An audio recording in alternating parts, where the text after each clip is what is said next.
ആരെങ്കിലും ഇല്ലടേ?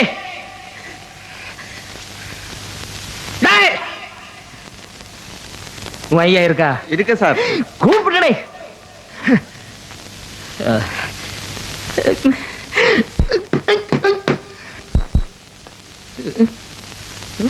നാരായണ. ഓ നമസ്കാരം സാർ. സാറിനെ കണ്ട് അവസാനമായിട്ടൊന്ന് അപേക്ഷിക്കണമെന്ന് വിചാരിക്കാൻ തുടങ്ങിയിട്ട് കാലം കുറേയായി. ഒരബദ്ധം പറ്റിപ്പോയി. സാർ എന്നെ ഒന്ന് തിരിച്ചെടുക്കണം. സാധ്യമല്ല. അയ്യോ, അങ്ങനെ ഒരു അവസാന വാക്ക് പറയരുത്.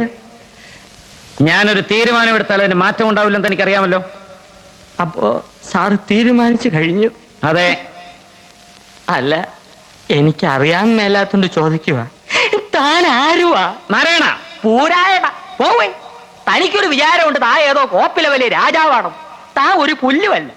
1-2 ദിവസം ലണ്ടനിൽ പോയി ഏതോ ഒരു ഓന്തൻ റിച്ചാർഡ് സാഹിബിന് അരിവെച്ചു കൊടുത്ത് കിട്ടിയ കാശ് കൊണ്ട് ഒരു പഴയ കൊട്ടാരം വാങ്ങി അവിടെ ഒരു ആശുപത്രിയും തുടങ്ങി അവിടെ പ്രാന്തമാരെ പട്ടാളത്തിട്ട പഠിപ്പിക്കുന്ന ഒരു വിവരം കെട്ട പണ്ട റാസ്കലല്ലേ താൻ?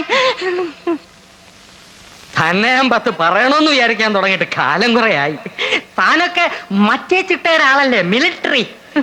പക്ഷേ ഞങ്ങൾ ജോലിക്കാരെ ചിട്ട പഠിപ്പിക്കുന്നതിന് മുമ്പ് താൻ തന്റെ മോളെ നിലയ്ക്ക് നിർത്തണം. യൂക്കാലിപ്റ്റസ് മരത്തിനിടയിൽ പരസ്പരം കെട്ടിപ്പുണർന്ന് മരം ചുട്ടി ഓടുന്ന 2 യുവ മിഥുനങ്ങളെ ഞാൻ കണ്ട്. തന്റെ സ്വന്തം മോളും തന്റെ ആശുപത്രിയിലെ വാക്തനും. അനാവശ്യം പറയരുത്. അവരുടെ ആവശ്യം തനിക്ക് അനാവശ്യമായിരിക്കും. ഞാൻ കണ്ടതേ പറഞ്ഞുള്ളൂ. തന്നോട് മാത്രമല്ല, ഈ നാട്ടിലുള്ള എല്ലാവരോടും ഞാൻ പറയുകയും ചെയ്യും. ഇനി ഒരു മൈക്കും ഒരു സൈക്കിളും എടുത്തോണ്ട് ഞാൻ ഇറങ്ങാൻ പോവാ.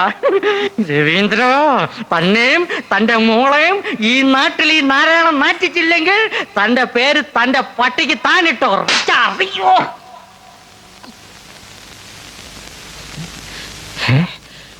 പോട്ടെ സാർ.